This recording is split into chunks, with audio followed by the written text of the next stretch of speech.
Oh, yeah, all right.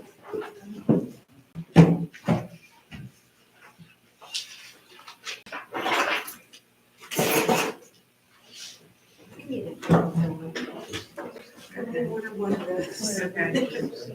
I think Heather got you.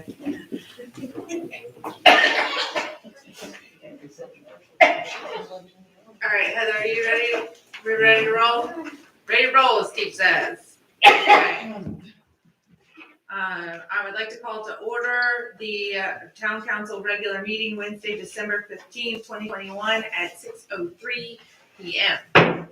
If you please join me for a moment of silence followed by the Pledge of Allegiance.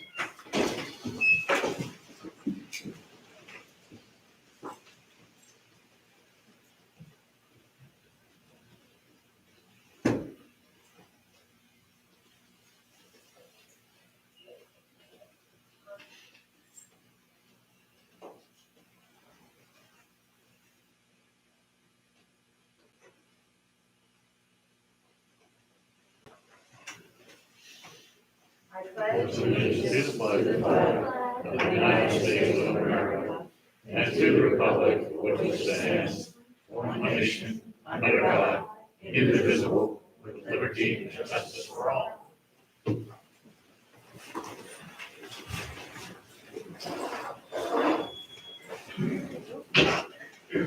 Thank you and welcome.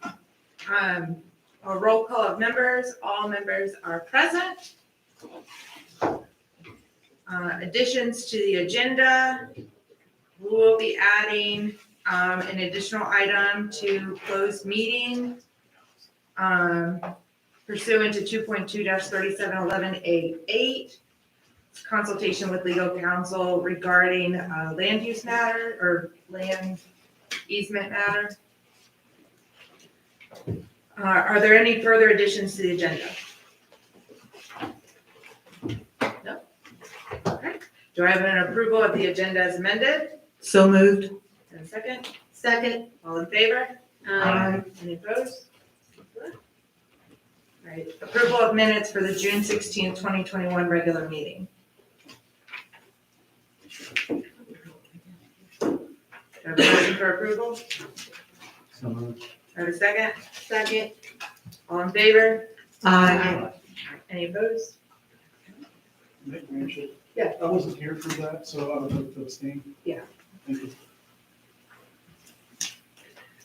Council member announcements. I'll start on this side, Ms. Clement. No announcement. Mr. Munter. Okay. Where is Mrs. Payne? She's right there.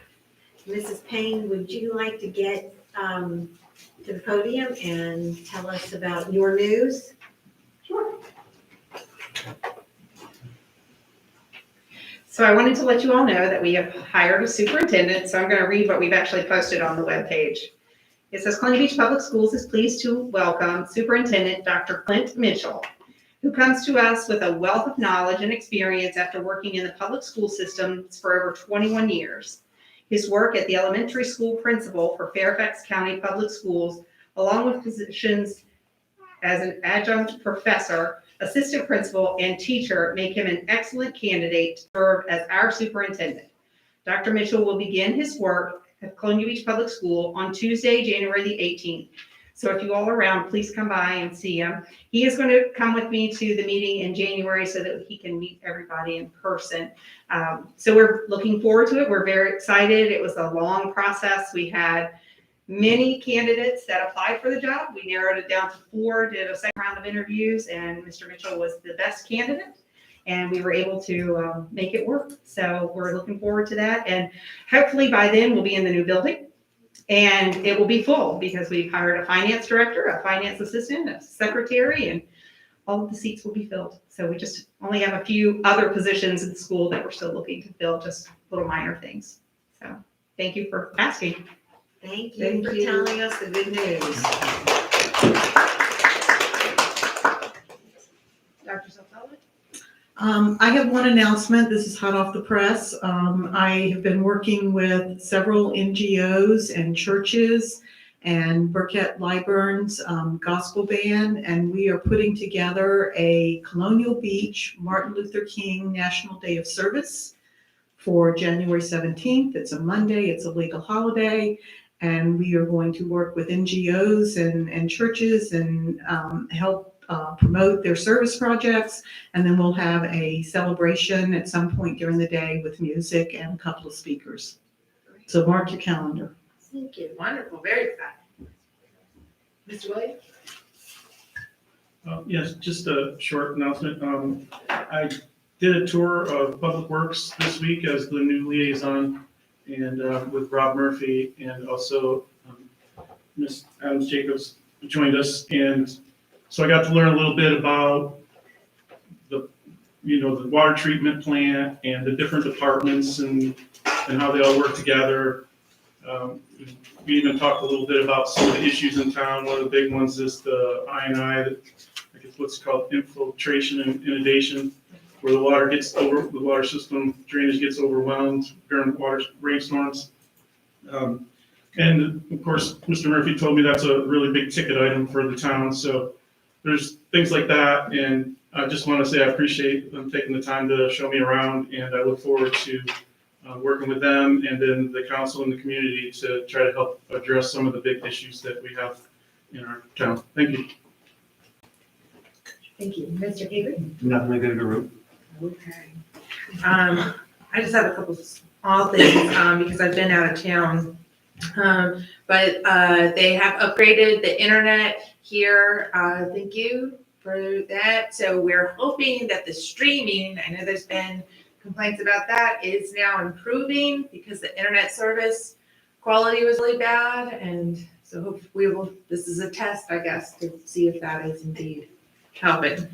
Also, the lights are on the boardwalk. So after the meeting, walk down the boardwalk and see them.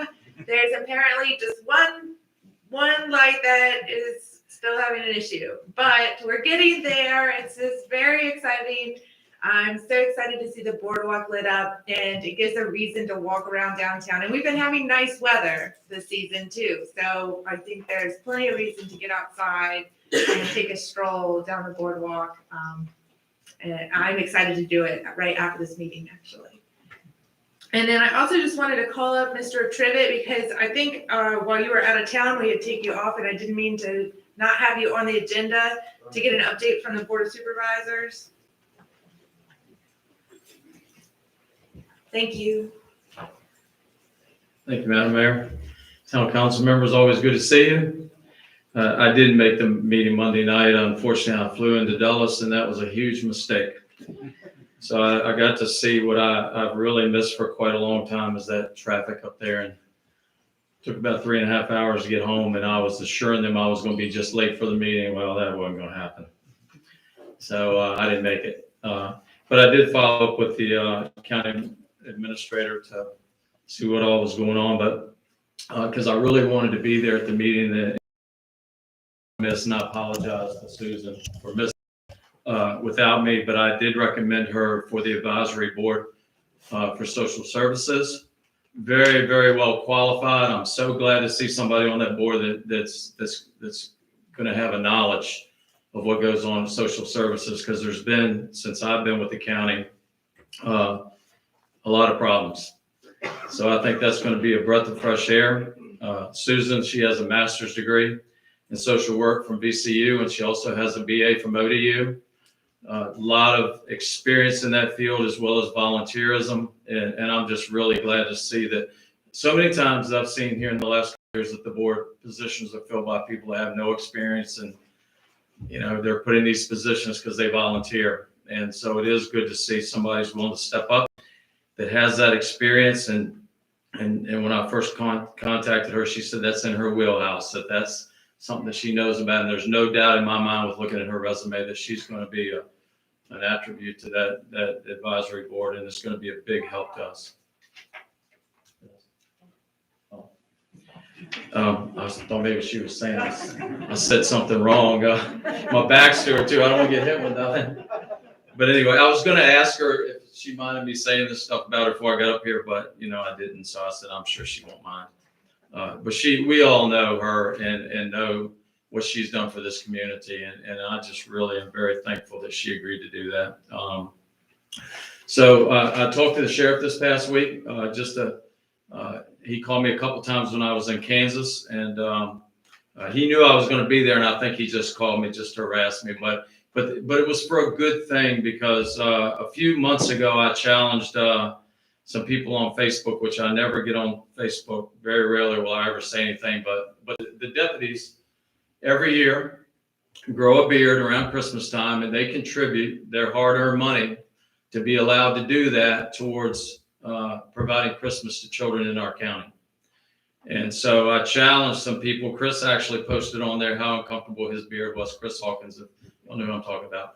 And so I challenged people to donate $100, and I don't know how many people, if anybody, donated $100. But over Thanksgiving, many of you got a message from me over Thanksgiving, just telling you Happy Thanksgiving. But some people got even a more extensive message from me saying, hey, this is what I'm going to do, and if you can help, I appreciate it. If you can, I'm going to do it on my own. But I contacted Chris on Thanksgiving and told him I was going to double the amount of children that they had, to make sure that, because last year there was numerous children that they could not provide Christmas for, shopping with the sheriff. And so last year I think they had 12 kids. When I talked to CO, this year they had 14 and had a long list, and we ended up being able to service 34. So that's just a blessing. And he called me to let me know how much fun they had going to shopping. And so I told him, I sat down with him for a couple hours before I left and said, I'm going to challenge a lot of people that I know this year, including my family, who's very large. And I have a lot of nieces and nephews who I know can meet this challenge. And I'm hoping next year we'll even be able to double that amount. So if you see me this year, I'm going to focus on one thing this year, and that's going to be helping the sheriff provide Christmas for children. And this year, $250 was the limit that they were going to use. Last year it was $200. So they upped it to $250 per child. And I'll just tell you that they make them get clothes, which is important, and shoes, and then a couple toys or gifts. So it's just something I think is going to just really benefit our county. This is the first year, because of the donations, they've been able to help the Haven, which is a center down in Richmond County that actually the County Board of Supervisors contributes to, for battered women and domestic violence. And I think there's several kids in there this year, so we're able to help them as well. As well as Colonial Beach kids, because I kind of made that a stipulation that we had to have kids from our area. But y'all all know there's angel trees at the churches, there's Christmas boxes. So many of you volunteer and give of yourself and give your money. And I want to thank you if you're here tonight or whoever, because those kids are going to be blessed by all of us that do that. So anyway, I won't harp on that any longer, but that's just something to feel good about. I did attend the Northern Neck legislative session last night, and Senator Stewart was there, as well as Senator Ryan McDougal, who actually covers half of our county. Most people probably don't know him, but he covers Hanover, and Caroline is the biggest part of his area, and then a portion of Westmoreland. And then Richard Stewart, as you probably know, covers Westmoreland and Stafford and King George. I hope I got that right. So they've got a pretty big area, but we know where all the people are. And I recall when Richard was living up in Stafford at one time, because you got to be in the area where you have the most votes. But anyway, I went to that last night, which was an eye opener. We know, obviously they're on cloud nine because it's going to be, a few Republicans in office this year. And so the Senate will still have Democrats leading it. But there are some priorities that they look forward to. The biggest one is prioritizing law enforcement and some public safety relief. And we've seen it so much now, even on the news today, which I try not to watch very much. We're seeing now where all these cities that have reduced law enforcement functions, now they're crying foul because the looting and all the bad things and all the crime and how much it's increased. So we're hoping that Virginia, who's way down on law enforcement officers, and we've even seen it in our own community, how tough it is on these law enforcement officers to get them and retain them. And so that's something that's going to be a good thing that they're going to really push, getting businesses back open. There's a lot of businesses that went out of business during COVID. And so they're going to try hard to do what they can to get businesses going again. Broadband, they mentioned about $600 to $900 million has been put into that in the governor's budget, which is a good thing. So we've got numerous, actually hundreds of people even in our own county who don't have access to that. We've seen that just because of COVID and the school systems, and where they had to have hotspots and all these other things that have cost a tremendous amount of money. So, and the last thing I just want to mention is about the Marcus alert. It's a law that was enacted, and it involved a teacher, actually a 24-year-old teacher, and he was having a mental health crisis, and you may recall, back in 2018, he was shot to death by a Richmond City police officer, and I believe it was right on the side of 95, if I remember correctly, but they're really struggling to get that program implemented. It's put a big burden on sheriff's office. The county had to allocate money for it because it's mandatory. In a 10 county-wide area, which is what our district covers, 10 counties, all the way to Gloucester. And they're saying in the urban areas, response time is like an hour, and rural areas at least 2 hours. We know in our own county, if you got to go from this end of the county to Kinsale, it's an hour. So, and they don't have anybody. So what's happening is all these sheriff's departments are setting in hospitals where there's no beds available, and sometimes they're there as long as 7 days. They got to be there around the clock with these people who are having these crises, and for their own protection. So that's something that was a big discussion about how do we do better with that. And with any new thing, there's always bugs that you have to work out. So, but that's something that's going to get a lot of attention because it is mandated. So, any questions about anything? I feel like I'm forgetting something tonight, but anyway, anybody have any questions? I don't think so. Thank you. Good seeing you. Thank you. Good to see you too. Okay. Next up is town manager update.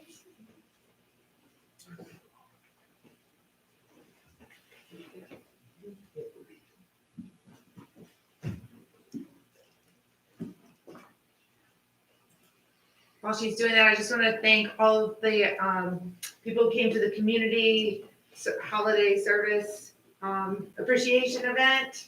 That was really well attended, and we appreciate that. And we're sorry to the school board, we didn't put it at the same time, but a lot of schedules to try to get around. So we appreciate you too, school board. Just know that. But it was a very nice event, and it was nice to appreciate all those boards and commissions and volunteers. All right. While we get that loaded up, I'll go ahead and get started. Okay.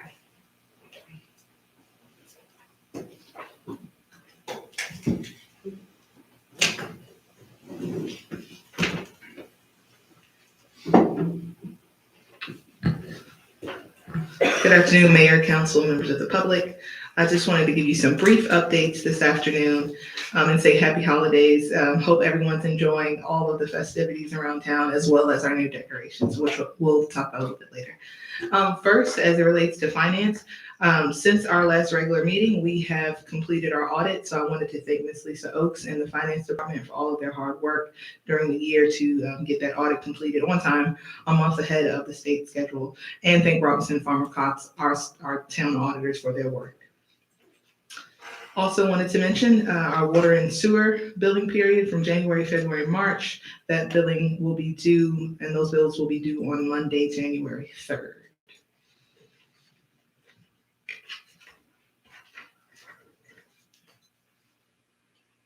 Give Heather 1 second to get that pulled up. The next one is some pretty exciting news. Last month, we brought in Davenport & Company to discuss the refinancing of our debt and our bonds.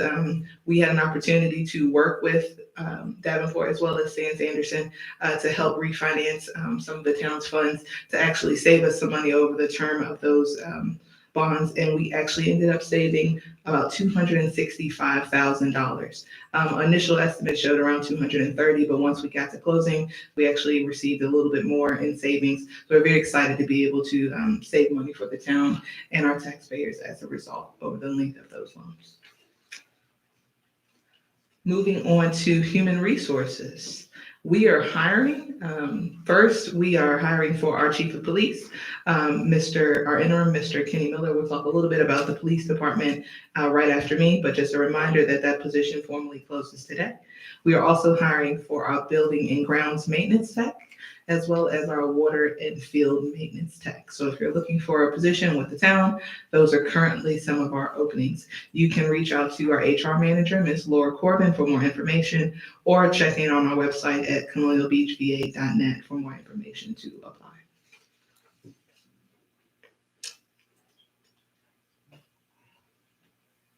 Next, moving on to Public Works. As our councilmember liaison, Mr. Williams, just alluded to, the town has been doing a lot of work as it relates to our inflow and infiltration analysis with Dewberry and Associates. If you've seen a rather large truck downtown in our on Colonial Ave and Washington Avenue, you've probably been wondering what that is. That is not a town truck. That is actually a vehicle that is doing a lot of our CCTV, which is taking a look at our underground pipes and the condition of those so we can identify what needs to be replaced and or repaired in the coming year. We have worked to leverage our ARPA funding to repair that central drainage area. For many of you have been keeping updates on the town's infrastructure needs.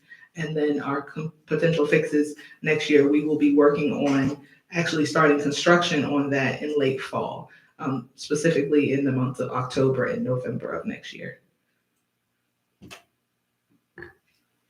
Heather, you're so close. So close. I'll give her 2 seconds to catch up, just so you can see.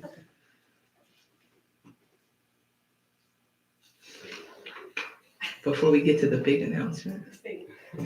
Oh, I have PowerPoint. Oh, right.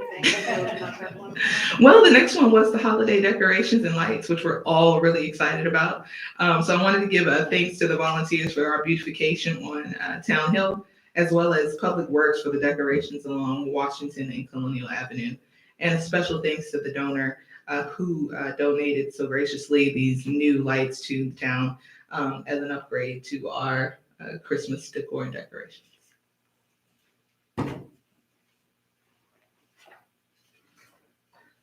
Moving on to grants.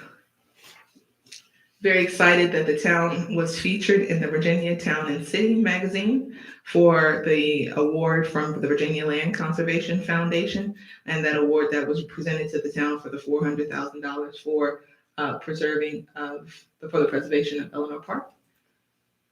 Now let Heather catch up for 1 second so you can see the wonderful. We'll just go to the town lights at this point.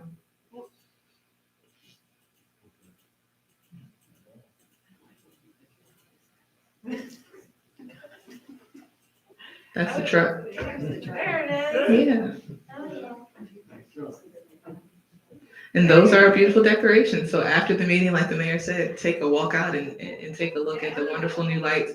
And thanks to our Public Works Department, who really has done a lot of work to get those up and outfit the poles and the lights so that they fit.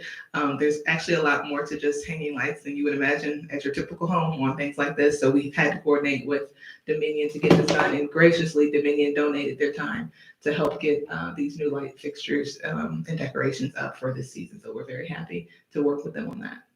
Next slide. Just mentioned the grants. So if you see the Virginia Town and City magazine from November 2021, the town of Colonial Beach is featured in there on page 10 or 11.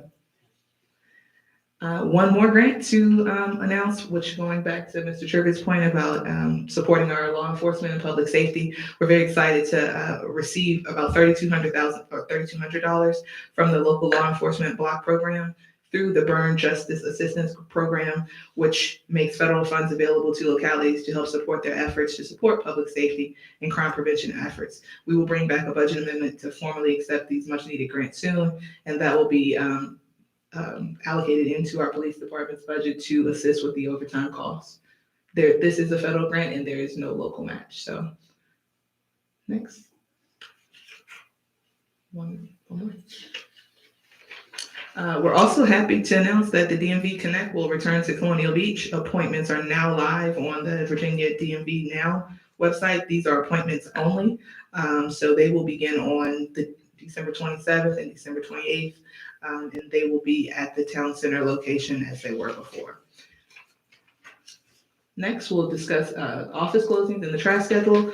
Just an update with the impacts to the holiday season, and the trash route is as follows. There are Monday and Tuesday pickup will be on Monday, December 24th. The Wednesday and Thursday pickup will be on Tuesday, and then Friday's pickup will be on Wednesday. And the Friday trash route will be picked up on Thursday for the December 31st New Year's Day. There will also be a code red message to be sent out this coming Sunday as a reminder to those impacts. And finally, just a reminder, happy holidays, and our offices will be closed this Friday at noon, Thursday, December 23rd, Friday, December 24th, and Friday, December 31st. And that concludes my report. Any questions? Can we share the DMV Connect thing? Have we shared that already? Yes, it'll be posted to our Facebook site. They just went live today. Any other questions? Okay. All right, next up is citizen input on, the police department. Mr. Miller.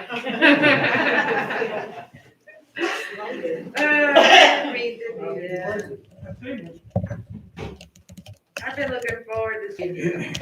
Madam Mayor, members of the council, good evening, and to my community partners, good evening as well. Madam Mayor, I must say, when you skipped me, I was kind of like, what did I do this time? And then my PowerPoint that I had, that didn't hook up either, so the doohickey the thing here, I brought that to go into it was a mess. So anyhow, Madam Mayor, council typically gets from the police department a bunch of numbers. That's what we have been giving you for, I don't know how long, but we give you a bunch of numbers, but forgive me. But what we don't do is give you information. And I think it's incumbent upon transparency is truly the art of success with respect to policing and to get some buy-in, you gotta get a little weigh-in sometimes. So I wanted to do something a little bit different this time. If council would give me indulge me with this. You have my report, and I'll be more than happy to answer any questions. And I brought Lieutenant Parsons with me to answer any questions about the numbers. But I wanted to tell council during the month of November some other things.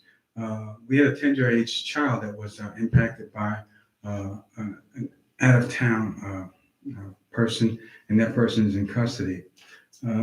Accreditation is really, and you heard earlier, policing is changing, and accreditation is extremely important. What the accreditation process does once you achieve it, it gives you access to grants, to training, to best customs and practices. It's kind of like an insurance policy, if you will, for a town or for a city, and it protects against, as long as the police department or your law enforcement agency follows the guidelines of the accreditation process. What it does is it gives you some support if there is an unusual occurrence that happens from your police department, and it really helps you from the insurance agencies and protection from that posture. So we've jump-started it. We were accredited at one time. How we lost it, I don't know, and really I don't care. But we have to get back on track if we're going to be a premier law enforcement agency, and that's my goal while I'm here, to get us to be premier. In saying that, I wanted to bring Officer Jackson up front. It'll take about a second. He's really fast. He can come on up here, Jackson. Officer Jackson received the MAD award. Now, he's not an angry young man or anything like that. He's not upset with anybody. MAD is an acronym for Mothers Against Drunk Drivers. But Officer Jackson was recognized for his ability to find these drunk drivers before they, of course, they're impaired when he finds them, but they haven't crashed or killed themselves or hurt anyone in our community. And because of his efforts, the Mothers Against Drunk Drivers awarded him this plaque. You can see it says, "For your outstanding service to end impaired driving in Virginia, October 2021, and he received it last month." And I think that's, instead of giving you a bunch of numbers, Madam Mayor and council members, you need to hear facts, things that these young men and women are doing to make our community safe. So Officer Jackson, on behalf of me and all the good folks at the MAD organization, congratulations. And I'd ask him if you could just give me a round of applause with him. I really appreciate it.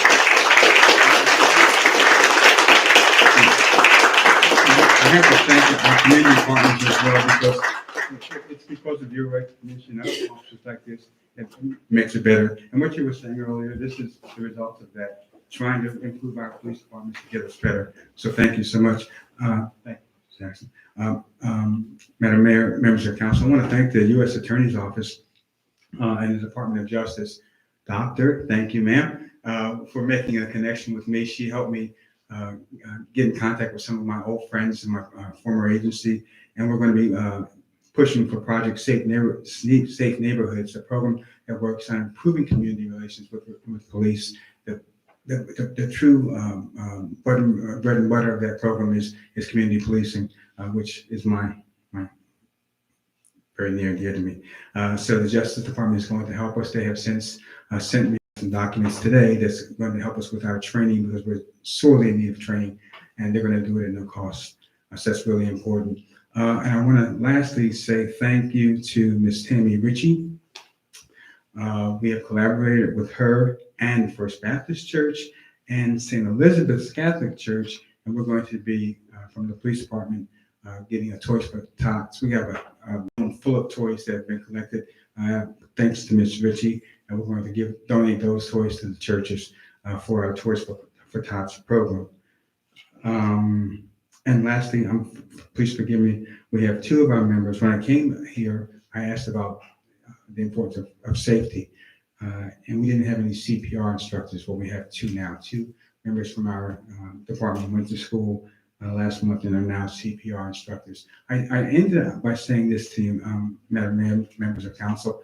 Training is the bedrock of what we do and how we do it best. I teach a concept across the country, and it's the WIN concept. WIN, what's important now, and then what's important next. What's important next. And to keep our community safe, we have to get this training. So I'll answer any questions that you have, but I want to just, again, thank you and happy holidays to everyone, all of my community partners. Can't do it without you. So any questions? Thank you. Thank you, ma'am. Thank you so much. Thank you, council. appreciate it. Thank you very much. Yes, ma'am.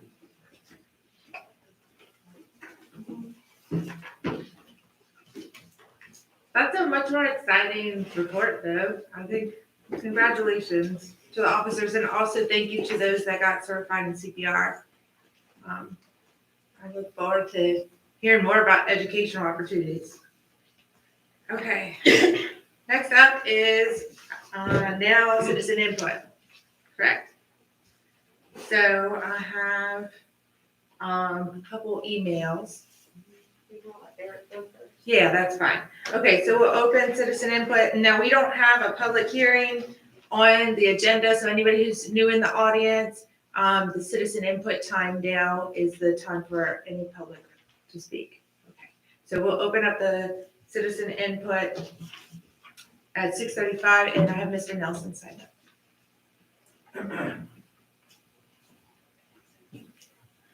Good evening, Madam Mayor and Council. I'm actually here wearing an unusual hat. I'm wearing my Santa hat this evening. And I just wanted to talk for a second about what happened on Saturday. I, as in my role as part-time Santa, was helping out CB Kids and the foundation and BAM in the event that Cher Lee organized through CB Kids and BAM and the foundation at the racetrack. And I just wanted to tell you how much those of us who participated were thrilled to see so many kids come out and parents come out with their kids.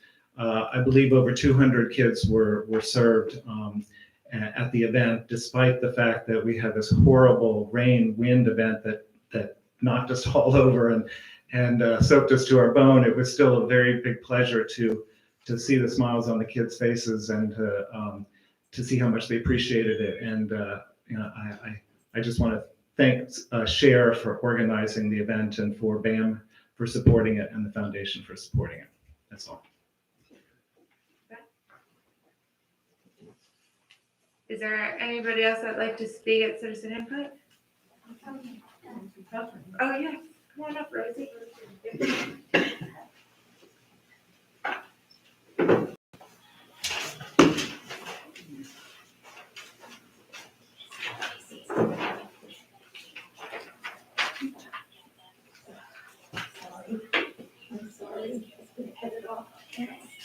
I'm so sorry. I did something that if only she was. Okay.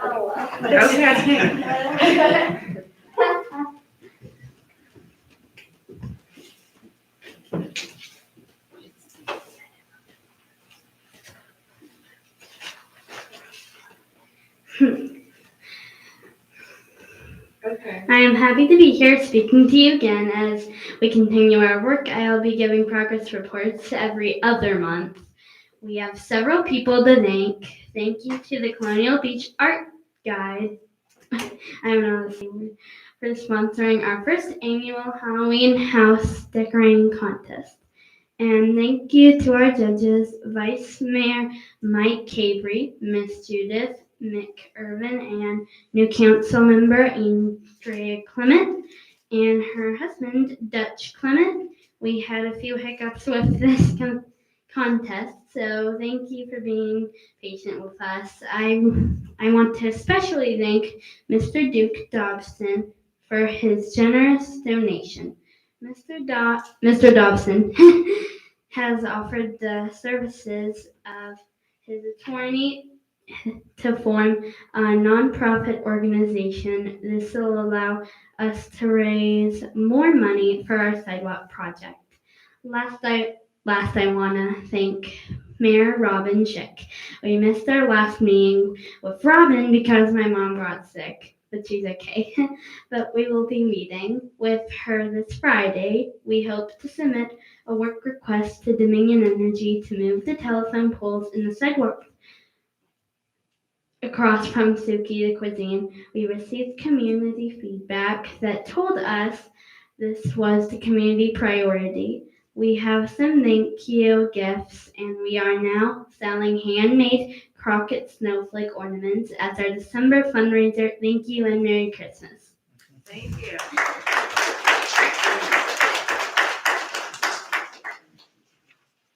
I know. We'll leave the gifts for you up front. We have a little baggie and a snowflake for Robin and Mike and Andrea, and also one for Mr. Dodson and for Judith. Thank you. Thank you. I'll see you on Friday. All right.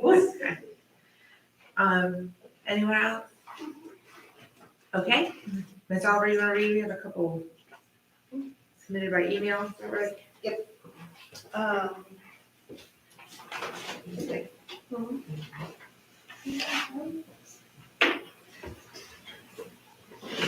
The first one is from Peter Broadbent, the Vice President of the James and Monroe Memorial Foundation. He writes, Dear Mayor Schick and council members, the James and Monroe Memorial Foundation would like to express its support for Resolution 6421 to be considered at your December 15th meeting for approval of a VDOT project consisting of a walk bike path parallel to Route 205 from the town to the James and Monroe Birthplace Park. As you know, the foundation has maintained a visitor center with artifacts at the Birthplace Park for more than a decade and has recently opened a reconstructed James and Monroe Birthplace House. Both are open on weekends in the summer, free of charge, along with the county's 74-acre park, open year-round. The visitor center and Birthplace House had almost 1,000 visitors last summer. We expect that the creation of a walk bike path down of the Birthplace Park from the town to the Birthplace Park will not only increase attendance at the Birthplace, but it will also be an attractive activity for weekend visitors staying in the town, enhancing town tourism. Since establishing a walk bike path from the town to the Birthplace Park should enhance recreational and historic opportunities for both town residents and tourists alike and create long-term benefits for the town, we hope that the council will approve resolution number 6421. And then the next one, Mr. Kenneth Allison wrote in, Dear Madam Mayor and council members, my comments are in reference to resolution number 6421, endorses the walk bike path to Monroe Birthplace. While on council, I voted in favor to submit the grant application on October 2021 for the walk bike path to Monroe Birthplace project under the Transportation Alternatives Set Aside Program, known as TAP, offered by the Virginia Department of Transportation. The pre-application estimate for this grant was $1,234,730. According to the agenda, the actual cost of the project is $5,575,459, with large contingencies built into the calculation. That is a very large gap in funding from the initial estimate. It is indicated that the town has requested funding in the amount of $2 million with a $400,000 local match. Knowing that the town has requested less than half of the total project cost with a dollar match of $400,000, I feel that this would not be in the best interest of the town at this current time. I understand you must start somewhere when you are forward thinking on projects, but even if we continue to do the TAP grants for future developments of the bike walk path, it might also require a 80-20 match. With a 20% match for the total amount of $5,575,459, that would approximately be $1,115,091 over the life cycle of the development. In summary, I do not think this would be in the best interest of the town at this time. We could better utilize that local match funding for other projects like a park on the north side, infrastructure, etc. Thank you for your time, Kenneth L. And that's it.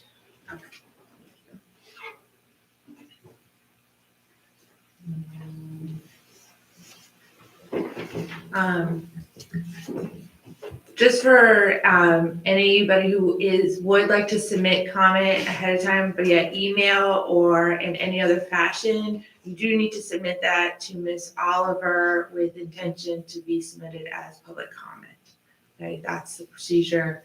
So just want to clarify in case there's anybody out there that would like to submit public comment, but that intention needs to be clearly done that way. Okay, thank you. All right, I don't have any other citizen input at this time. We'll move forward with new business. All right, ordinance number 720, establishment of elections at the time of the November general elections. Ms. Day Giles, would you like to?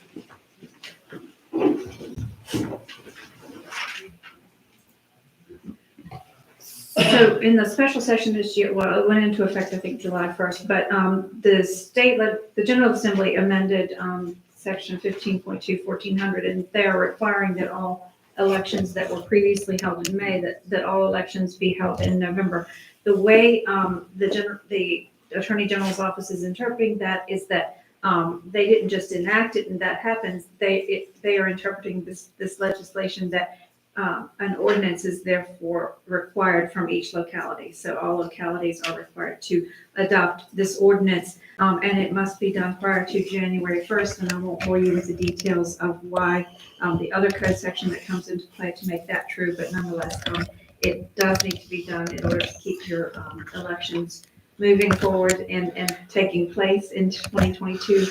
So I commend to you to adopt this resolution, moving your elections from May to November. I will just point out briefly that the effect of this ordinance and the enabling legislation or the mandating legislation behind it are that no terms would be shortened, terms would only be lengthened. So therefore, anyone who would normally be up for re-election in May will now be up for re-election in November. So no one's terms would be cut short. It just pushes things out. We don't have any May elections. All of yours are already in November? Yes. Okay. So this is just to adopt the state language to ensure that nobody does try to do a May election. And I did know that. I sent this out in an abundance of caution to all of our town and city clients because so many are in fact on a May cycle. So if you are already in that, and actually I did know that, you don't have to adopt this, but in an abundance of caution, you may. Are there any further questions? That's it? Okay. Do I have a motion to adopt ordinance 720? So moved. Have a second? Second, Can I do an all in favor on this one? discussion. Oh, discussion? Yeah, sure. Sorry. Given the fact that we moved our elections to November many years ago, I had to go way back to find May elections results for the town of Colonial Beach. This is kind of a non-starter in my mind. Let's just do what we need to do to be legal. Okay. Does that mean that do the abundance of caution and go ahead I'm and in support, adopt I'm in support of the ordinance. it? Okay, okay. Yes, all right. Anybody else? Discussion? No? Okay. All in favor? Any opposed? All right. Resolution 5921, appointment of interim zoning administrator, Mr. Shaw, John Shaw. Yes, thank you. Mayor Schick, members of town council, here tonight, I appreciate the opportunity to work for the town. I will be here for a period of time that Ms. Adam Jacobs deems appropriate until such time that a full-time zoning administrator planner is hired. I just want to make you aware of a little bit of my prior experience doing this. I retired full-time from being the Director of Planning, Zoning, and Wetlands from Matthews County back in 2016. But subsequent to that time, I've worked with the County of Essex in this capacity as an interim planner, zoning administrator, and a subdivision agent 2 times on 2 occasions. So this is something that I've had some experience with and working with the Berkeley group. I won't delve into all of my prior history, only to, with one exception, just to make you aware, at one point in time, actually, I was a high school English teacher, just to throw that in, to make you aware of that. So, but in my planning work history, I worked with a private planning and consulting firm, KW4 and Associates located in Richmond, Virginia. That particular private consulting firm principally was involved with something called the Small Cities Program through HUD and the Community Development Block Grant Funds for different types of grants. Principally, the ones would be business district revitalization projects for towns, cities, and counties. Something referred to as housing rehab, monies for rehabilitating houses, and something referred to as CCD, comprehensive community development, that both incorporated housing rehab of houses and also providing infrastructure. And also with that firm, I was responsible for working with towns and other political subdivisions of the Commonwealth for helping out with writing, assisting the planning commission and the town council or boards of supervisors to work on the comprehensive plan. In particular, I was responsible for writing or helping write the comprehensive plan for the town of Tazewell out in the southwestern part of the state. And I worked with the county of Essex, with the Matthews County in updating their comprehensive plan. I've also been responsible for writing zoning ordinances and been responsible in the past for providing staff reports to the planning commission for zoning text amendments, zoning map amendments, which is most people always refer to them as rezonings. Other types of and working with the most recently with Essex County on developing their CIP. It gives you some sense of what I've done in the past. I've also worked with the 2 boards of zoning appeals and presenting staff reports as they relate to variance requests and appeals of official determinations by the zoning administrator, which of course with me. If you have any questions or comments, and well, in this case, I said ready to try to respond. So hopefully I'm giving you some sense of my experience in the past. And again, would reiterate what I said previously. It's a privilege. Thank you very much for the opportunity. And hopefully I'll provide an asset to the town in the time that I'm here in this capacity. Do I have a motion So moved. or a second? Second. Okay, any discussion? Yeah, Mr. Shaw, I understand from your credentials, you're a certified zoning administrator. Can you just tell us what that means? The certified zoning administrator is a certification through the Virginia Association of Zoning Officials. And to be a certified zoning administrator, you take coursework, pass a test, and He deals with the different components of what that would entail as a zoning administrator, information associated with laws, statutes, also just some management as well of the zoning office, and some other sort of technical things that relates to making determinations about what's appropriate for setback regulation, bulk and area requirements, that type of thing. Now, having said that, I was a certified zoning administrator, but I no longer hold that certification when I retired. It lapsed, but I've had prior experience as a CPA. In addition, I was also the combined administrator for 2 jurisdictions for the erosion sediment control program, state ENS, or program as it relates to plans, reviews, and inspections as well of erosion sediment control measures. Any further discussion, Mr. Cabry? So just, I think this is not even anecdotal, this is I had a chance to sit down with Mr. Shaw a couple days ago, along with the town manager, in kind of my role as the liaison to the planning commission.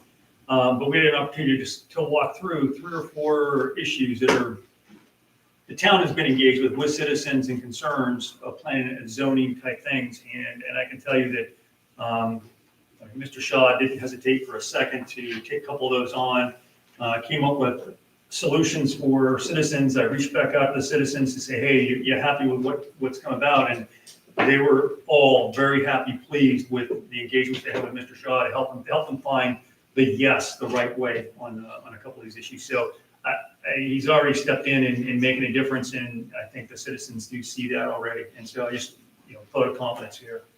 Thank you, I appreciate it. Mr. Williams? Yes, first off, I just want to say thanks for taking the time to speak with me today, because I had some concerns. I know there's a lot of development going on in town, and so it's important we have somebody that's qualified and able to just jump into the seat. So I appreciate your time, and I just want to let the citizens know, because sometimes people are a little skeptical of things that are going on in the town.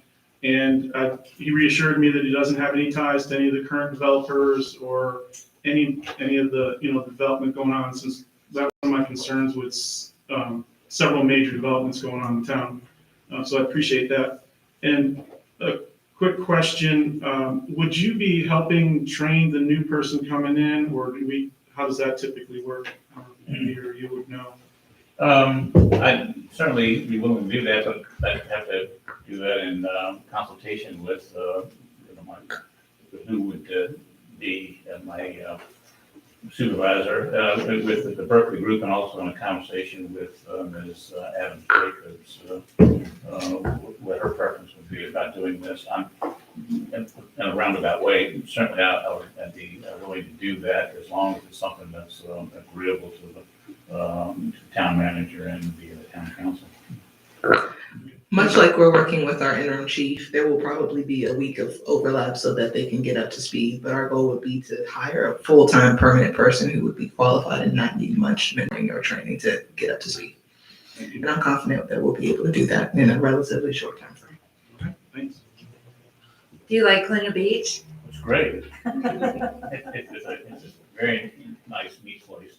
You want to move to Colonial Beach? I'll talk to my wife. Uh-huh. My father owned property here 60 years ago, and I came down as a kid to Colonial Beach, and so. Oh, so you have childhood memories in Colonial I Beach. do have childhood memories in Colonial Beach. Walk down our boardwalk and reimagine with our new Christmas lights.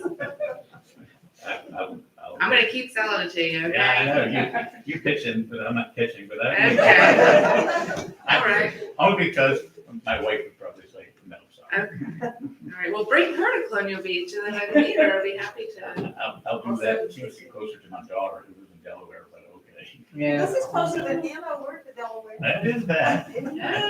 You're right. Okay, see, we're working. We're working. Okay. Is there any other discussion on this? Okay. All right. We have a motion. We have a second. We're going to do a roll call vote because the appointment of the zoning administrator comes with some teeth to it. Dr. Sullivan? Aye. Ms. Robertson? Aye. Mr. Montier? Aye. Ms. Clement? Aye. Mr. Williams? Aye. Mr. Cabry? Aye. And there you go. Thank you. Yeah. I'll see you tomorrow. We'll all see you tomorrow. That's true. All right. Oh, thank you. Ms. Jacobs says I'm released. You're Have a safe drive home. Thank you. okay. I appreciate it. Yes, drive safe. Thank you. Have a good rest of the meeting. Next, resolution 6021, authorization of the town manager to enter into contract for utility study. Mr. Schaefer? Yes, good evening, Town Council. The town put out an RFP to generate a rate study for our water and sewer. And we're looking to give Ms. Adams Jacobs permission to enter into an agreement with Reptilis. They were not only the biggest one that applied, but they were also the best. Our goal is to, right now, as we all know, that the town does not bill off of usage, we bill off of a flat rate. Well, this company will come in and help us generate a rate for the actual usage for water and sewer billing.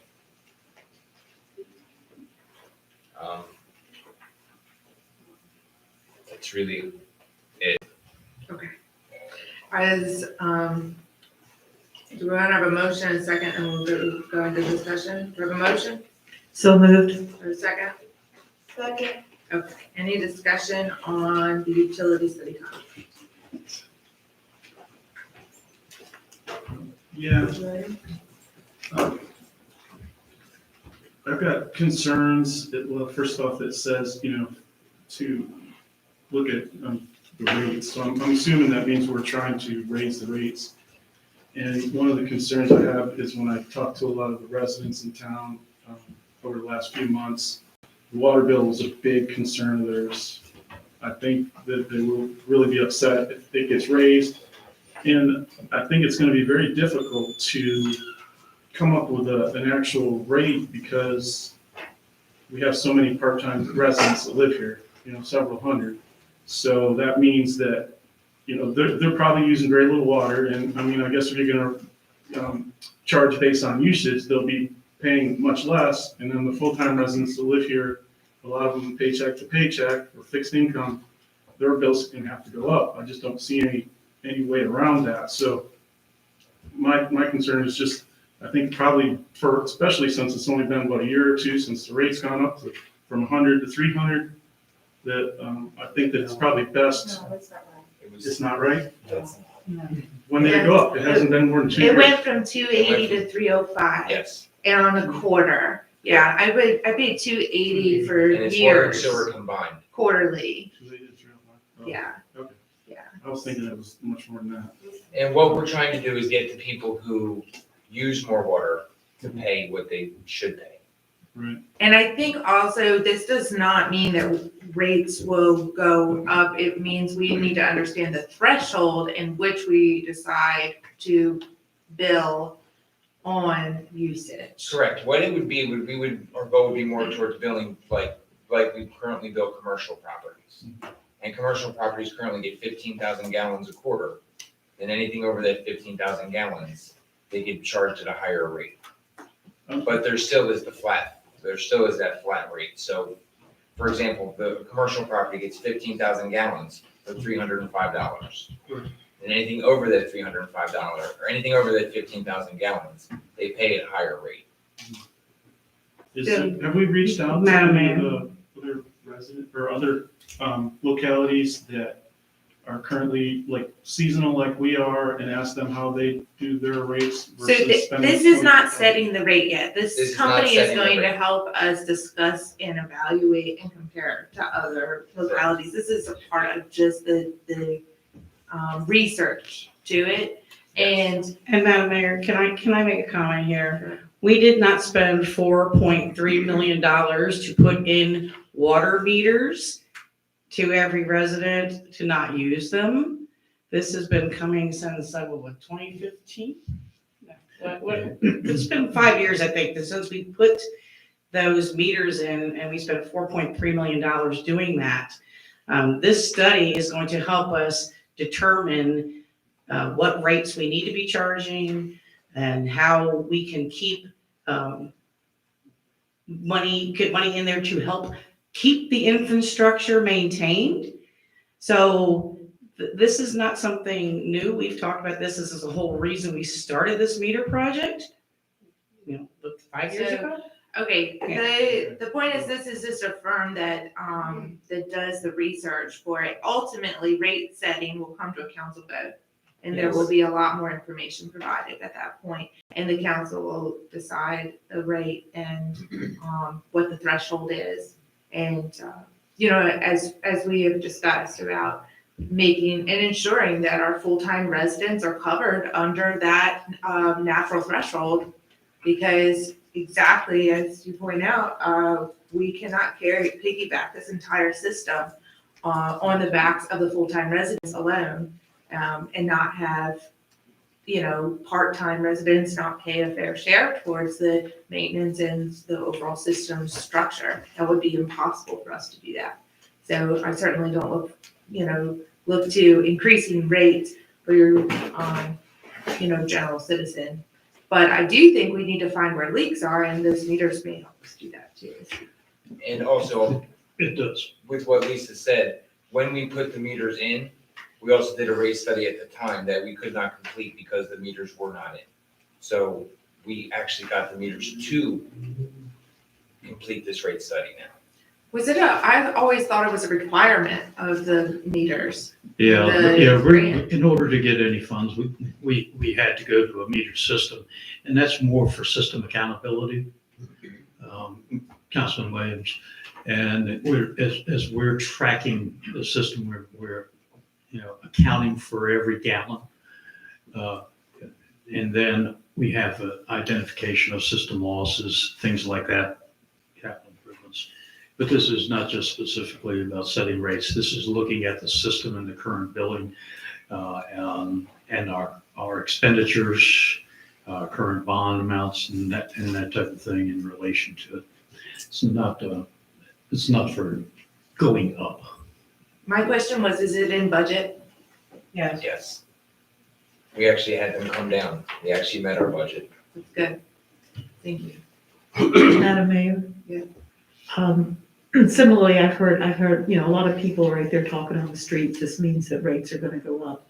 This study, as I understand it, will establish what the minimum threshold that everybody should be billed for, so that's your flat rate, like what we're paying now, which may go up or down. And then there'll be a per gallon or per 100 gallon extra for people that use more water.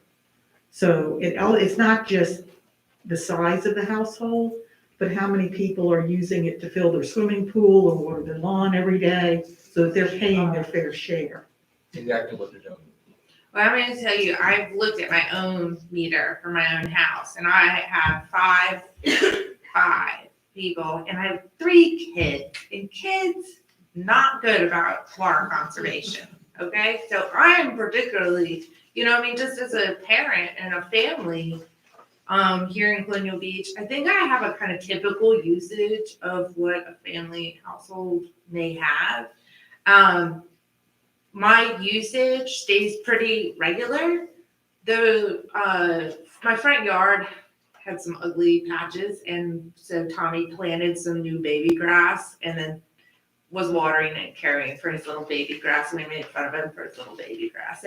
But when I went and looked at the rates in my house, it was clear when we were watering that grass or not. So I'm going to tell you, there is a definite difference in usage between your regular family household of even 5, people, with kids that want to take long showers. Oh, I didn't even talk to you about that. So, but use all the hot water before mom gets back from her meeting. So there's a clear threshold there where that's sort of like still really normal. And then the added things that really spike that usage. So I think we will be able to find a number that still accommodates a typical family that is full-time That resident is what this here, company and that would is be certainly The ideal. company will help with that. I mean, I would be advocating that our typical family of, especially of 4 or 5 people, is covered in a regular flat rate that is budgetable, that is manageable and understandable. Who knows, maybe rates will go down. Okay. I guess my question is, do we need to spend $22,000 to determine that? Yes. rate? Yes. Okay. We don't have the staff to do it ourselves. We don't have the knowledge to do it ourselves. Okay. Is there any more discussion on rates? No? All right, I'll do a roll call vote. Ms. Clement? Aye. Mr. Montier? Aye. Ms. Robertson? Aye. Mr. Cavery? Aye. Mr. Williams? Aye. And Dr. Salzella? Aye. And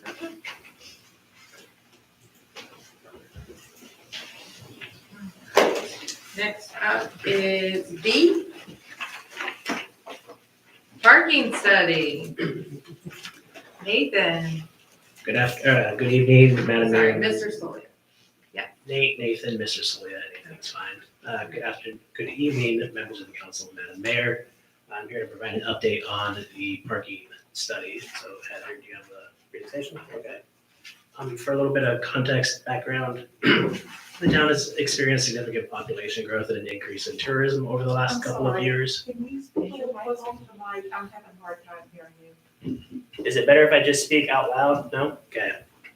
Better? Yes. Better. Okay. Sorry, everyone. For a little bit of background on the parking study, the town has experienced significant population growth and an increase in tourism over the last couple of years.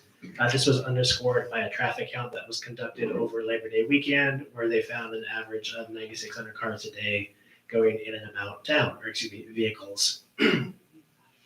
Also earlier this year, 13 parking meters were installed around town, and also coinciding with that was the launch of a mobile pay program. So the town solicited an RFP for firms to conduct a parking study.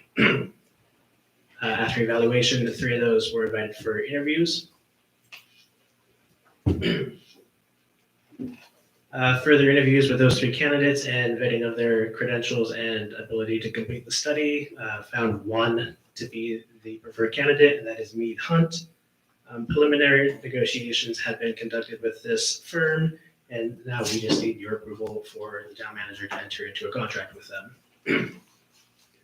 For the fiscal impact, this was an unbudgeted item. However, we are recommending funding coming from the parking meter and lots account. So again, the recommendation is to authorize the town manager to enter into a contract with Mead and Hunt to complete the downtown parking study and report its findings to town council in 2022. Okay, do I have a motion? Oh, sorry. Motion So moved. and a second? Second. Okay, we'll open it up for discussion. Any discussion on this one? Yes? Dr. Let Mr. Moncur go first, please. Mr. Moncur? When do we anticipate the report being completed? I am going to defer to the town manager on that. They gave us a 13-week schedule, so if we enter into the contract and start with the preliminary data analysis and get that information to them 13 weeks from then. So we hope by February, we can have the report finalized and presented to council.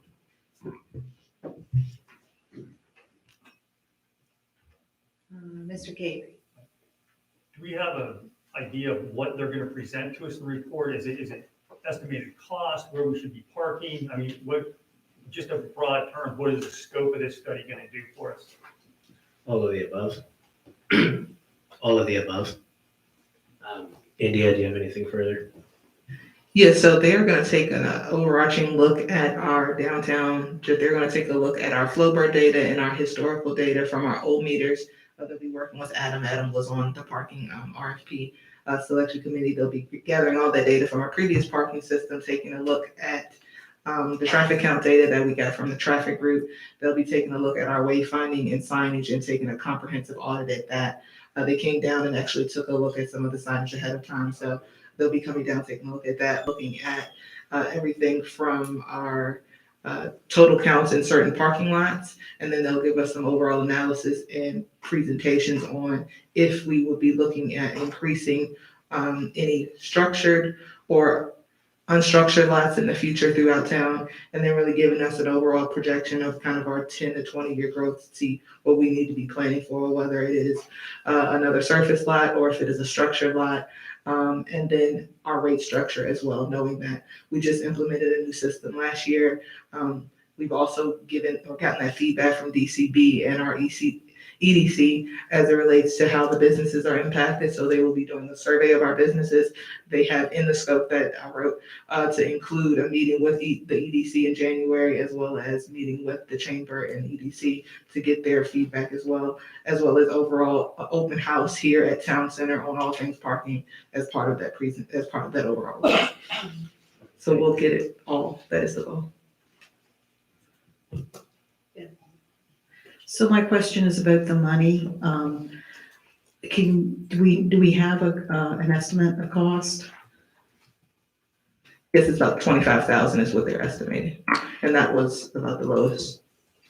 And my understanding is that since the new meters were installed, we've had greater income than we had before. Is there excess that will cover this, or is it gonna take away from something else? We are projecting that there will be some excess to cover this, but if need be, we'll be transferring some from, I have some contingency as well as contracts with professional services, but this is kind of a time sensitive. We have to do it ahead of season so that we can get this information back and get our parking signage, as you know, up to par, which I promised Mr. Moncur April 1st to have all of that done. Thank you. There's a lot included in that space, so we're gonna have an idea about our parking garage spaces, a map.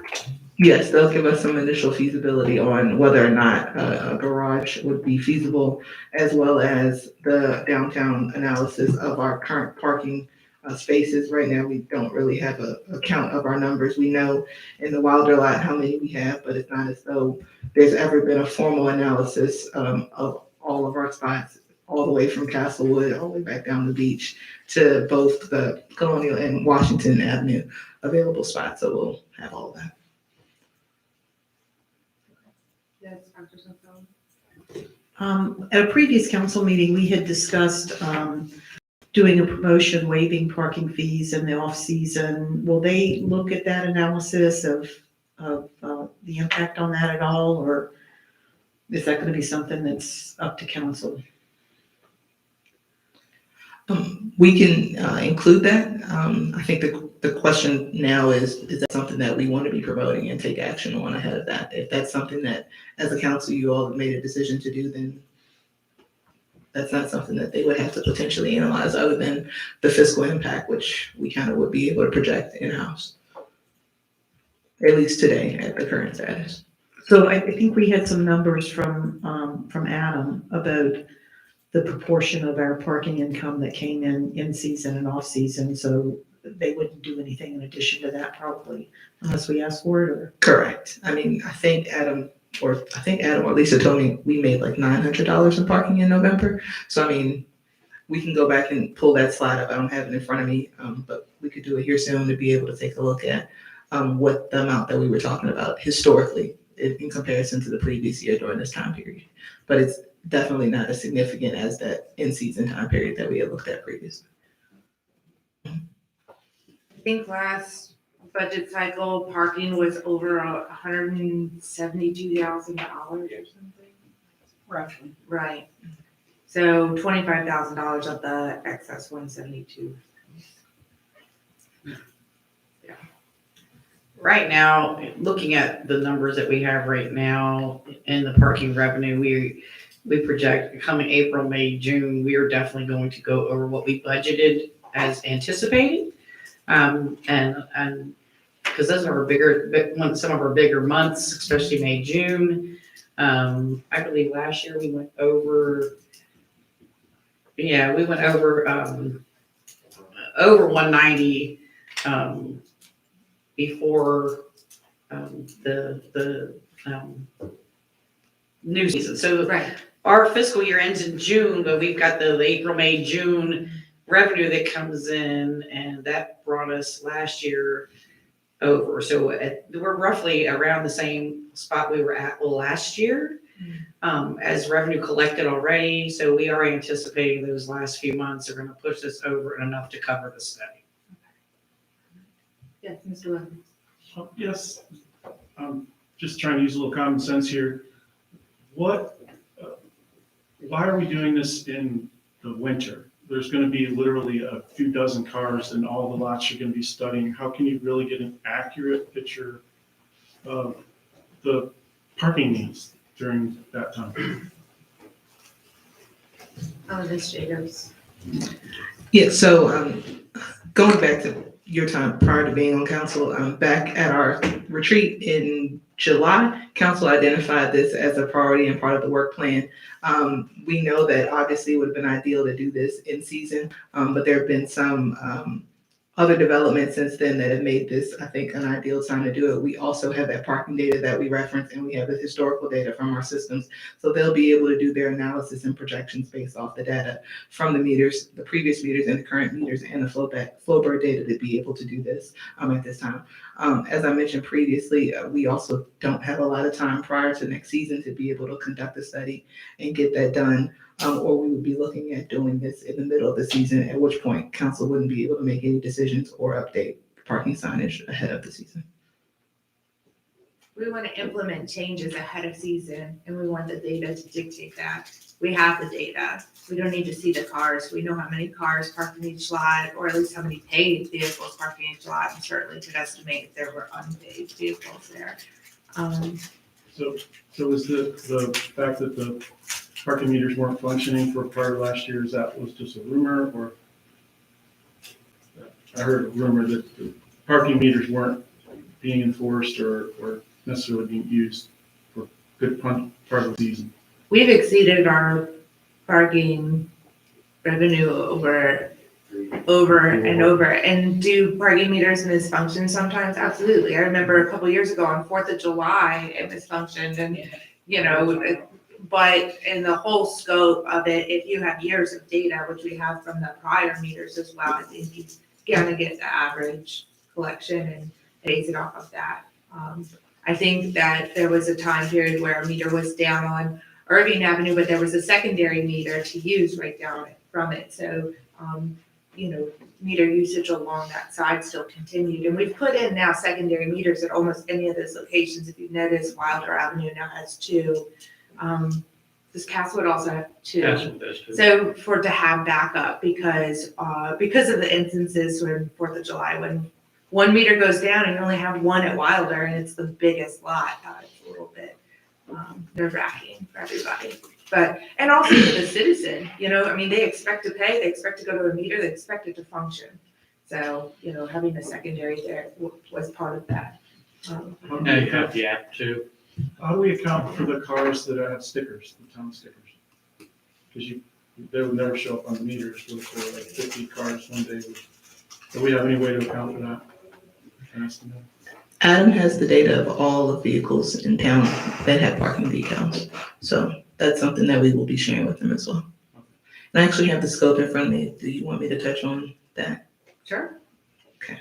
I do think there's some assumptions that have to be made, right, about how much is local usage versus transient usage. As a local, I tend to ride my golf cart during the summer and not, obviously take up spaces in those other places. I think there's definitely some interesting dynamics though that are part of this with the decal situation and the golf carts. So first, they will attend an initial meeting with town staff to discuss and agree upon the process and tasks to be performed and the key personnel to be involved with the project, including the consultant's point of contact. At a minimum, they will attend bi-weekly meetings with town staff during the project. The consultant will meet with the Chamber of Commerce, Economic Development Committee, and Downtown Colonial Beach at least once through the project, present project updates to town council and internal and external stakeholders at various points in the study. They will conduct a parking survey to clarify parking capacity in town and during all seasons within the downtown district area, as identified in the attachment, as well as the project schedule and additional conditions will allow, along with quantifying the projected unmet parking demand over the next 10 to 20 years based on planned development projects and development capacity in the area. This will include an open house to engage with all members of the community. Additional analysis of the parking to include quantity, location, hours of use, days of use, and availability of spaces in the area. The parking area should be examined at different times to understand times and days to provide insights into the dynamics of parking demand and determine the average and peak occupancy during major events and average turnover. They will also identify and evaluate preferred parking sites located within the district, create conceptual architectural plans, renderings for the parking structure. Up to 2 concepts are envisioned. There will be community engagement, including development and implementing a communications plan to identify and include key stakeholders throughout the town, including reasonable efforts to garner support and input during feedback throughout the study process. They will also assess the current wayfinding and parking signage throughout the town. They will assess potential public-private partnerships regarding parking management and enforcement. They will also identify a feasibility analysis of possible external funding sources and opportunities for building, operating, and maintaining a potential structured parking structure. They will also identify and evaluate numerous alternatives located within or outside the district to address unmet parking needs, and then at various points throughout the project, upon completion, present the plan. They will identify and evaluate potential funding mechanisms. They will create administrative and operations plan for preferred alternatives, including relevant financial projections, requirements, and assumptions over the next 10 to 20 years, and then summarize and present findings and recommendations to town council and key external stakeholders. Okay. Is there any other discussion? Okay, all right. We'll vote, I'll go this way this time. Dr. Self-Sullivan. Aye. Mr. Williams. Aye. Mr. Casey. Aye. Ms. Robertson. Aye. Mr. Moncur. Aye. Ms. Clement. Aye. And Chair votes aye.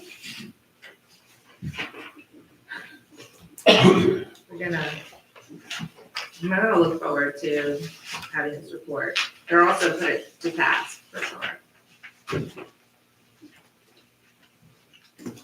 All right, next up, resolution 6221 amends and appropriates FY budget 21-22 for the PD. Ms. Oaks, would you like to read us into this one? Good evening, Mayor and Council.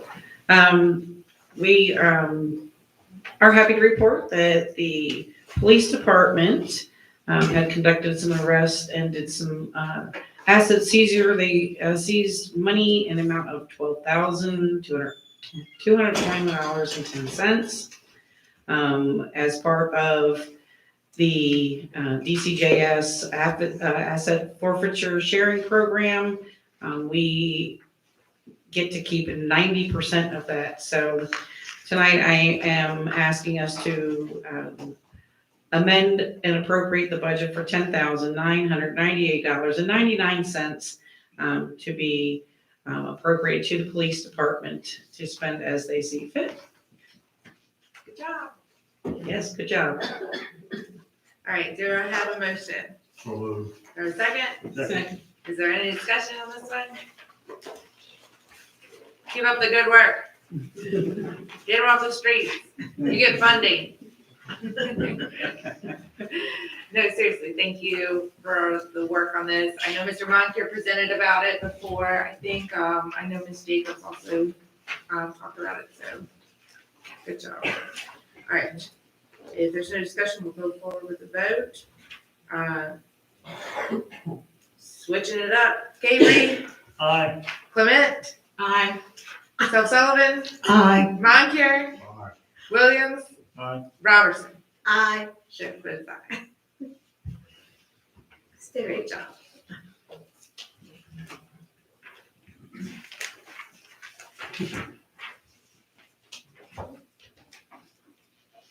All right, next up.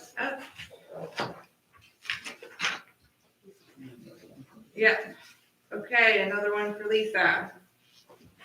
Yes.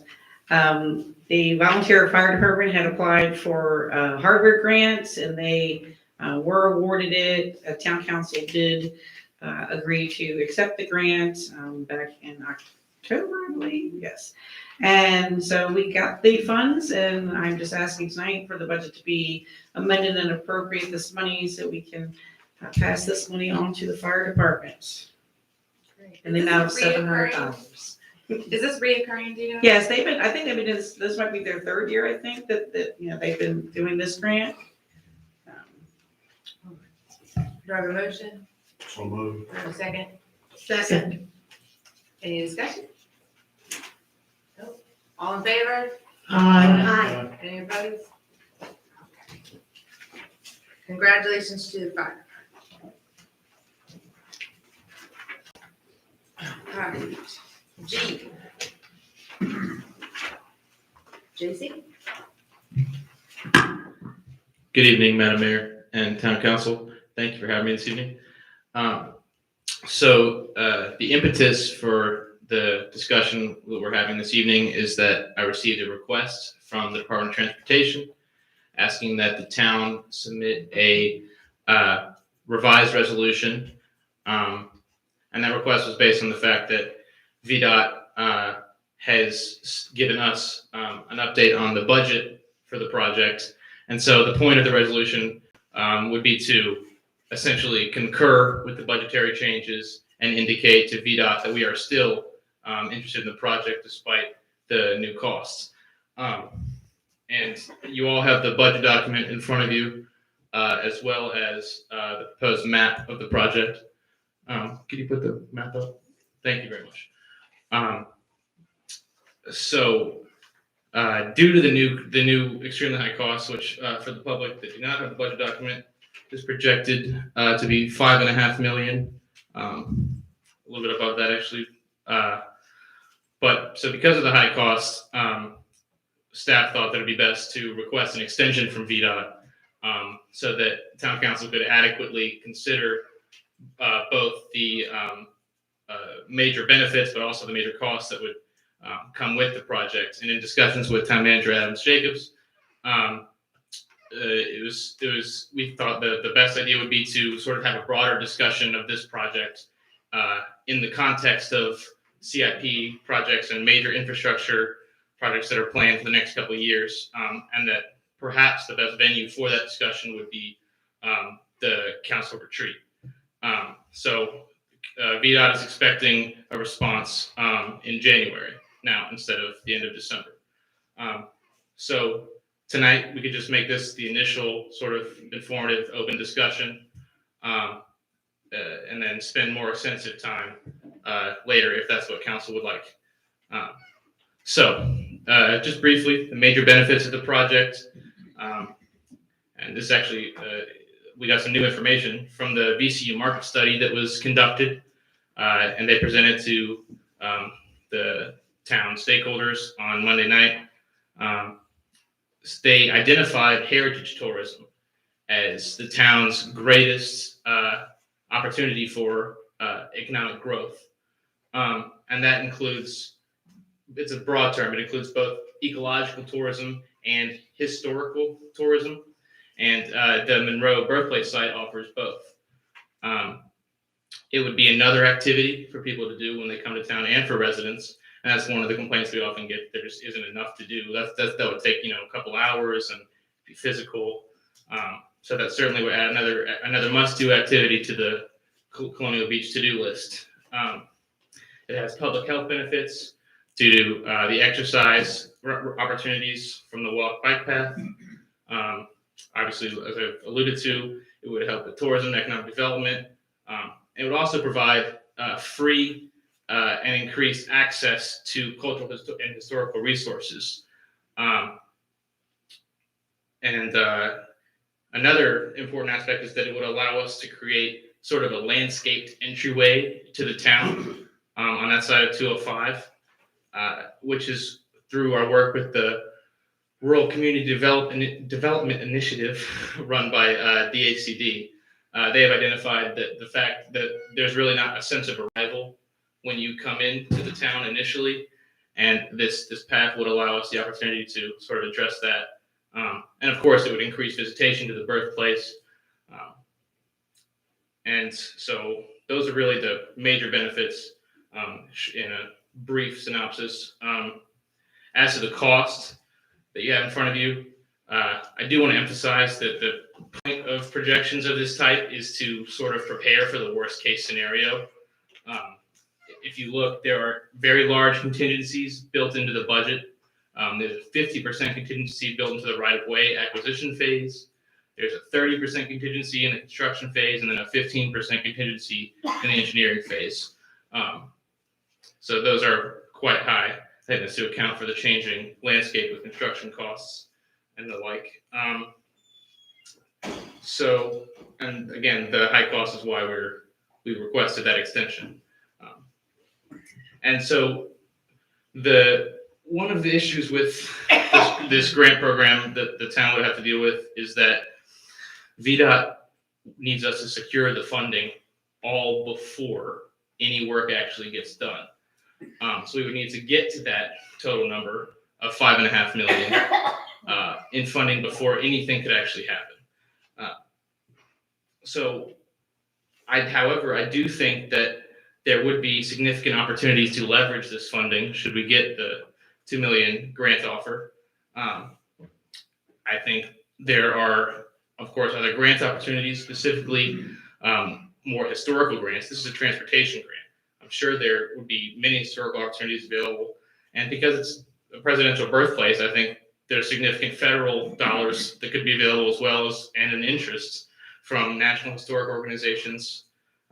And with our proximity to DC, lobbying we could lobby Congress. We could ask our representatives to help us secure funding. We could work with Westmoreland County. Obviously, it's in their land, it's their property.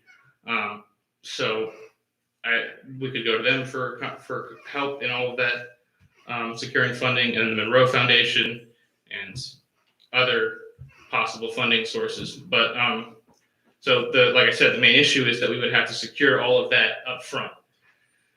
So one idea that I sort of floated to VDOT in conversations with the town manager is that if we did get this offer, we could maybe agree to a provision in the grant agreement stating that we're going to try to leverage it in this time frame, and then if we don't get that money, then we could just call off the project at that point, and that way there would be no expenses for the town or VDOT at that point. And I basically explained to them that for a town of our size with our budgetary constraints, we simply could not pull off a project with this price tag if they didn't give us an opportunity to leverage that funding. So I haven't heard back from them on any of that. The only thing they have told me is that they have granted an extension. So that's basically everything I have to say. Okay, so we don't have a vote on this tonight. I will say that I think that the next, one of the things for the next step would be to engage some, we have more specifics of this project now. I've never seen this before. Originally, the path in the TAP grant proposal was proposed on the opposite side of the road. It was not proposed on the side that this has here. Okay, so I just want to be clear that I was a property owner reached out to me, and they said, "Well, I haven't seen any details." I said, "I don't have any details. This isn't even real yet. We have not approved anything to secure the funding yet." I said, "Well, what's the path going to look like?" I said, "We don't know that yet either. I didn't even know which side of the road it was on." So we wouldn't have even known which property owners to contact at that point. So anyway, I just think sometimes people get a little ahead of the ball game on it. But this is a significant progress to at least have topography and a sketch of where it goes. One suggestion, I understand your point about leveraging funds, and this will be open for everybody to discuss. But also would like to discuss the possibility of reducing scope. Maybe it is not possible to get to the Monroe Foundation. Maybe that the scope needs to be reduced to only within town limits. Because there's a portion of this that connects, that kind of intersection across Food Lion and then over, and then it's a start. Then it's a start to this. And maybe that's an option to keep it in scope. Because I think it was a totally different project when we were talking about one that was, had a 20% match that was, $250,000 or something that we were gonna try to split with the county than it is at this price tag. But I'm open to everybody else's discussion on this. Yes, Dr. I have a couple questions for JC. The extension to move forward with this is, what's the deadline now? I informed VDOT of the council meeting dates in January, and they said that getting back to them in January would be fine. After a regular meeting in January? And perhaps after the retreat or whenever council would like to. Okay. Have you done any preliminary you rattled off a lot of possible matching funding. Have you had a chance to really look at availability of that funding yet?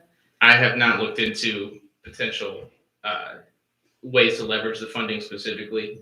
Do you have time to do that between now and when we have to make a decision? If council is going to discuss this at a meeting, I can prepare and I'll have a formal presentation with a formal staff recommendation. This is just to sort of start the wheels turning for everybody. So that would be one of the things I would be doing. Has anybody talked to the county yet Yeah. about this? Thank you. Has anybody talked to the county yet about the possibility of, and could the county go after a TAP grant that would be like, help with it? So we discussed this project back with the county back in the summer. They did provide a letter of support for the project. In terms of have we tried to leverage any funding or grant opportunities and work with them at this point, we've not had a direct preliminary conversation about this specific project. Do we have time within this deadline to do that? I think we have a month, and I think within the last couple of weeks, the governor recently released some specific funding specific to trails and programs throughout the state. So there's some potential opportunities there. So if it is council's desire for us to prioritize trying to close the gap on this to see if it's possible, that's something we can work to. And just dollars and cents now, how much would VDOT be providing of this? So the funding request right now is for $2 million, which we would have to meet with the 20% local match. So 160, they'd be providing, 1.6, they'd be providing out of the, No, they'd be giving us $2 million, and we Okay. give $400,000 on top of that. okay, and so the difference between that and the total estimate cost, That's another $3 million. 3 million would have to. $3 million gap, yes, ma'am. Okay. That answers all my questions, Madam Mayor. And one of the reasons we haven't done some of those things you're discussing is because without a grant offer coming, the work could all be, for nothing. We want to know if the council really wants us to dedicate our time to this when we don't have an offer on the table. This is all in anticipation that an offer is possible. I don't have any official word on that whatsoever, but it's to move to the next round of the application process. That's why they need the scoring process, the resolution. Yes, Mr. Williams. My opinion is that, it sounds like we're going down a rabbit hole here. My opinion is that we scrap this and put JC on more important projects. I've talked to a lot of people in town and they really want something for kids to do here. They want things in town, and honestly, on my campaigning, a lot of people, I use this as an example of our wasting their town money, and overwhelmingly agreed on that. And I just talked to somebody last night with a small kid. She's like, I'm thinking about leaving this town. There's nothing for the kids to do here. So, if we could focus on something like a pool, like everybody wants. You hear over and over people want a pool in this town. National Park Service, I think I've read, offers grants for pools. So maybe we should consider focusing something on, like on that. That's my opinion. Anybody else? No, my question was, basically what Dr. Sutherland asked was, the involvement with the county since it's in their area. I mean, it's not in Colonial Beach, it is in Colonial Beach, but Yeah, well, it's county property. there's a couple positives of the VDOT application, one of which is that VDOT administers the grant, not the Right. town. This is kind of a unique situation because a project of this size and scope for a town employee to administer would be extremely time consuming. So that's, VDOT is doing that part of it, not the town staff. Not to say there wouldn't be coordination with the town, but doing the actual project administration would be on their shoulders. I have some questions about this budget. I mean, obviously the change is enormous. And the original budget was based on VDOT guidance. So some of these numbers just don't make any sense to me. And I don't know if that can be explained better, because to me, $862,000 to just engineer it seems insane. $862,000 to engineer a path. They're not blasting through anything for us. Right. I mean, I can't imagine who's getting paid that amount of money. That's crazy. So I wouldn't be, I think we need to understand, what does this budget really consist of? There's just more questions. So I'd like to discuss it again in January. I'm not gonna, make up my mind at this moment because I think there's some outstanding questions still to ask. This is a project that is in the comprehensive plan, which is the guiding book of the town of Colonial Beach. So if we want projects that go in the comp plan, then the comp plan guides, making it happen. That's the idea. So hopefully, everybody understands that process. If you want things to happen, then, they should, especially projects of this scale and scope, they go in the comp plan. This has been in our comprehensive plan for over 20 years. I'd also like to just clarify, for the record, that Mr. Murphy actually submitted this application. This application was in the pipeline long before JC's arrival to the team. But as it relates to some of the projects and grants that he works on, we work on things that are in the comprehensive plan and that's within the town council's blessing, which is why we're also working on our grants process to make sure that we have all of that before we move forward. But Mr. Murphy can chime in on any other VDOT projects that we submitted back in the summer, but just that this was submitted as part of that process back in, I think, June or July. And those initial estimates were created back then. And since then, we know construction costs and some other things have changed. But it may be possible that we can bring either a representative from VDOT to maybe explain this in the future, but I'll let him chime in at this point. Yeah, I noticed the significant increases in the right-of-way costs too. There were some things mentioned about the project that may affect right-of-way costs, the items that are involved in it. And that is whatever they might have discerned when they went through. And as far as any type of wetlands crossings in the area, tend to bring about some challenges and some costs. That would obviously affect construction costs. I don't want to say, because I don't know everything that they have involved in that estimate, and it proceeded afterwards. They actually did the design. So the engineering cost, I would agree, is significant. Probably that number might include their administration. I don't know. I'm not looking at the document right now. Not that I can tell. Okay. Because they're typically have numbers in it. Anyway, as far as other projects, the Dwight Avenue extension is also, being looked at, and it's kind of in the second phase of that. That's a different program, so funds are not available for that until 2027. However, there has been an increase in the projected cost of that also from what we had originally, and that's with VDOT's review. So that was rather significant too, from the original. VDOT may be running into the same thing that everyone else is in relation to COVID, and in relation to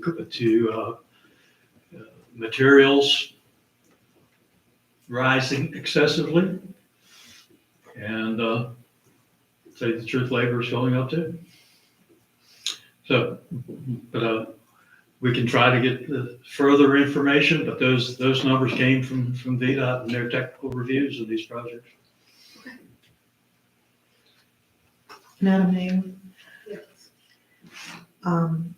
I would make a motion that we move this resolution to the January regular meeting. I don't know if you want to formally call that tabling or how exactly to word that motion. Well, we don't have a motion on the table right now, so we just don't have to take any action. Okay. There's consensus for So it to go I in would- January. Yeah, I would like to see staff put a little more time into it instead of just letting it wait to January and voting it down because we know we have no more information. If there's any way we can estimate how much time of the staff's time we want to have invested, maybe feedback from staff could tell us, what are we talking about and what are they going to be unable to do during this time period if they devote time to answering some of the questions. Well, We've brought I don't think pursuing like what kind of funds should be leveraged along with this is wasted effort regardless, because we would then be researching and understanding what heritage funds are out there, what historic funds are out there, if the county is willing to engage on recreation with us, period, right? To fund that, I see Tim still out there. Tim and I have talked about the trail, but how serious are they about that? Also, I think there are several large federal funds coming, and it would give some time to understand those and the stipulations around those funds. Those are all gonna help any project we have, whether that's a park in the north side of town, improving the bike path, the boardwalk, the town pier, which could qualify for heritage or historical kinds of grants. So I don't see that as wasted effort regardless, because maybe it wouldn't be a fit for this, but we would then know what's out there, in all those sectors. Yes, sure.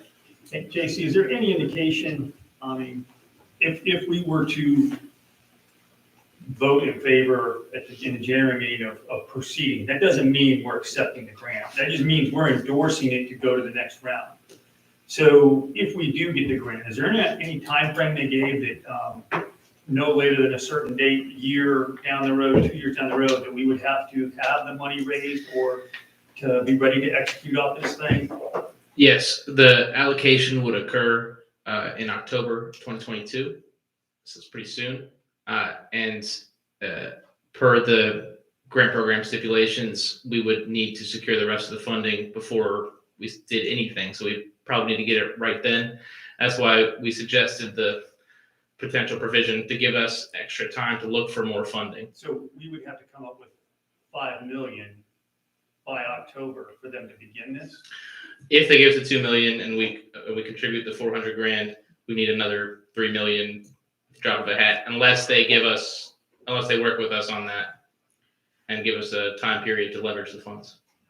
Can that be in the form of grants that have been promised if the whole project goes through, like matching grants, or does it have to be cash in hand? I think they want cash in hand secured Because their fear from their side is that they'll get halfway through the project and the locality runs out of money. And so they don't want to invest in a project and administer a project where that potential exists. Yeah, I did. I honestly think that having a conversation with VDOT and understanding if scope reduction is possibility. Right. I mean, the answer to that before January would make a big difference to me because this is something that's been in our comprehensive plan for so long. If we started it, I mean, that would be a big step.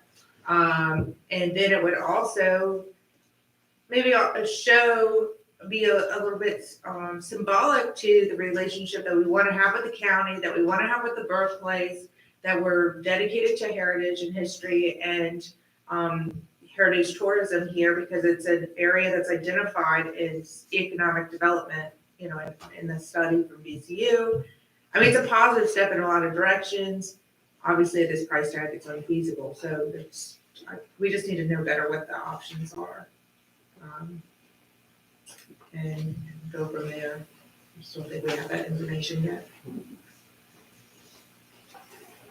Okay, any other discussion points on this thing?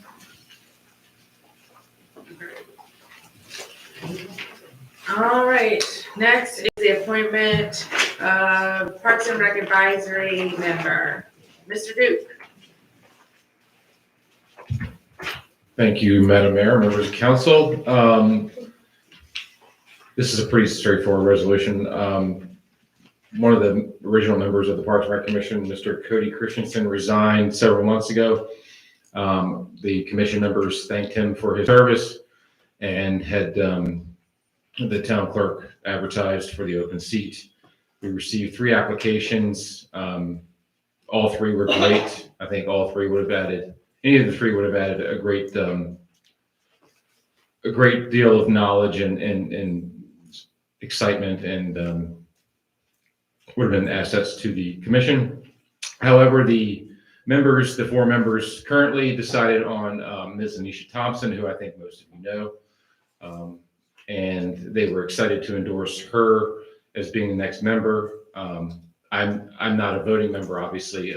I'm just a staff member, but it is their wish to appoint Ms. Thompson.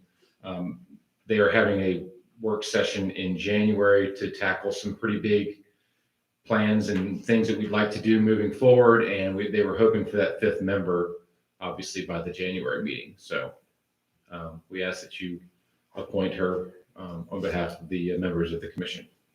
Okay. Do I have a motion? So moved. Do I have a second? Second. Is there any discussion? Okay. All in favor? Aye. Any opposed? Excellent. Thank you so much. Congratulations to Wisconsin. Yeah. Somebody who I know will get the kids out. She has all the energy for it. The personality, the enthusiasm, and everything else to go along with it. Okay, the boring part to pursuant to Virginia Code 2.2, 3711A8 for consultation with legal counsel employee regarding specific matters requiring legal advice from counsel for development and real estate agreement contract analysis. Pursuant to Virginia Code 2.2, 3711A1, discussion of performance of duties of specific public officer, appointee, or employees of the town of Colonial Beach, including the office of the town clerk and possibly other departments. Pursuant to Virginia Code 2.2, 3711A1, discussion of assignment, appointment, promotion, performance, demotion, salary, disciplining, or resignation of specific public officers, appointees, or employees of the town of Colonial Beach, including the police department, possibly other departments. And according to 2.2, 3711A8, which is the consultation with legal counsel regarding the easement issue. Do I have a motion to go into closed session? Madam Mayor, may I suggest adding the litigation now pending in Westmoreland County Circuit Court as well? I thought that was on there already. Okay. That would be under A8 as well. And according to A8, for consultation with legal counsel employed regarding specific matters requiring legal advice from counsel for the situation with Westmoreland County. And for the record, 2.2, 3711A7 would apply as well. And A7. Okay, So moved. Second. all in favor? Aye. All right, let's take a 5-minute break.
Moved. Second.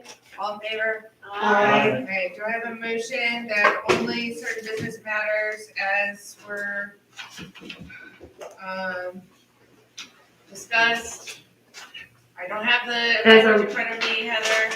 The certification that only matters that are properly exempted under the Virginia Freedom of Information Act were discussed, and only those matters that were identified in the motion to convene the closed meeting, and no action was taken in closed meeting. That's it. So moved. Second. Okay, this is where we certify. I'm so certified. I so certify. I so certify. I said certified. I so certified. Okay, do I have a motion to amend?